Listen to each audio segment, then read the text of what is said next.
This is North Georgia's News Talk. WDUN.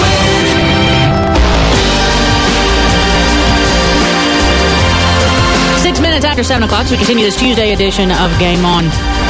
Can't tell a story, can't tell a fib. All about accountability, we are. I've never done this before in the history of Game On, in the 1 year and 3 month history of Game On. Gone and gotten a snack during the news break. So if you hear me smacking a little bit, or those noises are coming through the microphone like I am trying to get something out of my teeth, it's because I am, frankly. The salty almonds are quite delicious, though. And I needed it. Blood sugar was a little low. Head getting a little light.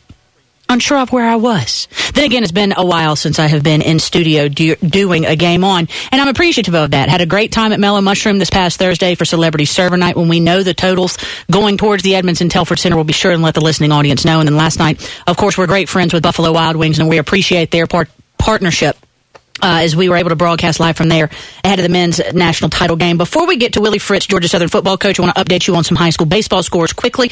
In the middle of the fourth, North Hall's up on East Hall in Region 7 AAA, 5-2. In Region 8 5A, it's the bottom of the third. Heritage is up 7-0 on Flowery Branch. And also in Region 8 5A, these two teams battling for region supremacy, Gainesville-Loganville. Gainesville takes this one 9-6. Michael Geddes, arguably the number one pro prospect where amateurs are concerned, had 2 doubles and a home run in this afternoon's game as Gainesville beats Loganville 9-6. So we'll keep you updated on those scores as we continue with this Tuesday's Game On. Again, we will be here till 8. If you want to join in the show anytime, feel free, 770-535-2911. We love hearing from our listeners. So, yeah, there's that. 9 days ago, Georgia Southern started spring practice, the first under Coach Willie Fritz. And yesterday, I was able to chat with him about how the first week or so of practice, and more importantly, the first scrimmage, which was held this past weekend, had gone. Effort is being emphasized at every turn for the Eagles under Coach Fritz. So the big question is, how is the effort? They've done an excellent job. I've really been, proud of the guys, how they've embraced change, new staff coming in here. They've really done a super job buying into what we're preaching, and an effort's a big part of that. And we just got done grading the scrimmage we had on Saturday, and I told our coaches, hey, let's make sure we're tough on it, and start off and get those guys to understand our expectations as far as playing hard is concerned. Because if you do that, you got a chance. And I really felt that our guys did a pretty darn good job for the first time going out there with officials in front of a crowd and having the coaches on the sideline and playing with great effort. Coach, it can be hard, especially when you're talking about upperclassmen who, maybe even since they were freshmen, have sealed in a starting spot or a spot as the second in a certain position. And you all are starting from scratch with these guys, really opening up the position battles. How have the guys taken to that? And have you seen increased effort because everybody's got to prove themselves? Well, I really think we have. I told them all when I came in, everybody's going to start with a clean slate. I purposely did not look at a whole lot of tape from last season because I didn't want to have any preconceived notions on this guy, first team, second team, third team, etc. Now, we did have a pecking order and those kind of things, but we've been going to even repetitions these first 8 practices, and now we're going to cut back a little bit with some guys. We've been able to evaluate them and start working with the first 2 groups and not working with 3 groups like we have been doing. So the guys have taken the competition, and they should. If I'm a player and if I'm a coach, I should want to compete and earn my job rather than have something given to me. And these kids have certainly competed.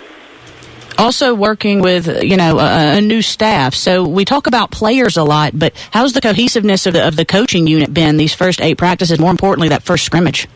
I'm just very proud of our staff. I think we've put together an excellent staff. Some of the guys were with me in Texas at Sam Houston State. Some of them I've coached with in the past. Some of them were already here at Georgia Southern, and we retained. And there's some other guys I didn't know very well and was able to add to the staff. So all get along very well. All of them hard workers, and all of them I think are excellent ball coaches. So I'm very happy with the staff. As you move into the evaluations and paring down the team into a ones and twos and scout team and whatnot, what are you looking for? What is going to determine whether a guy is your starter, is your backup, is your scout team player? Well, number one, you want to look at athletic ability. I've been talking to our coaches and our players, telling them that guys, we got to have Division I ability and effort and all those kind of things, because that's the level of football we're going to be playing. And so the first thing you look at is ability. Then you look at, is a guy assignment sound. Sometimes you have guys who've got tremendous ability, but they're just not, they go right when they should be going left, or they're a guy that, every third play they bust, and you just can't have those guys out there and play for you. And then also the effort part of it as well. So you got to put it all together and make sure they're also the type of guy that is going to be eligible and good grade guy and good off the field. And you get a combination of all those ingredients, and you got yourself a guy that's going to be a first-team player for you. The scout team guys are very important, too. Some of the guys are not going to be first-team or second-team for us, but they've shown that they've got a role with our club, and they're going to be able to help us win games. I always talk to the guys about the fact that you're either helping us win or you're helping us lose. There's no in-between, and sometimes you get those guys that just make you better by being around, and I've seen quite a few of those guys as well. I don't think they're going to get out there and get prime-time minutes, but, they're the type of guy that's going to help you win. Great teammates, at least it's been my experience, are always as important as the ones putting points on the board for you. So I appreciate you saying that. You've put in a little bit of the spread option into a primary triple option attack. How has that been handled, and how is it going over with the guys? They've done a very good job. One area that I was concerned about coming in with what we've been running was, the offense we've been having is throwing the ball, and the quarterbacks all throw the ball better than I had anticipated, and so we're able to run the full gamut of plays instead of just specializing in a few certain plays. So I've been very impressed with their throwing ability. Plus, wide receivers have been better than I thought. I knew those guys could block, because that's what they had to do most of the time. But they're doing a good job running routes, catching the ball, and having some football savvy as far as pass catching is concerned. I know that I would be excited to hear the news that my team was going to be featured on ESPNU once in the upcoming season, much less twice. You all got that news last week. A bit of added excitement for you and your guys, knowing that Georgia Southern's going to be on national television at least twice next year. Oh, I think that's a huge deal for us. We already knew that we were playing a couple games up in Atlanta and 7 games in the state of Georgia, but to top it off with having 2 games on national TV, that's just great exposure for our football program, and helps you in recruiting, and it helps the Georgia Southern brand. So that's a very big deal, not only for our football program and our athletic department, but for the university in general. For the first time as the coach of Georgia Southern football, you got to play in front of Georgia Southern's fans, and you had to take something away from that this past Saturday. But add to that, what has been your biggest takeaways these first 8 practices as head coach of Georgia Southern? Well, just the passion that the people here have for Eagle football. It's just tremendous. They love it. Every place I go, I get an opportunity to talk to people, and they've got extremely high expectations. And as a football coach, you want to go someplace where, your sport, football, is very, very important, and the people do have high expectations. So that's been very enjoyable. And want to wrap up with this, Coach. You got a few more practices left, and then, of course, there's the final scrimmage of the spring. What are your goals leading up to that final scrimmage?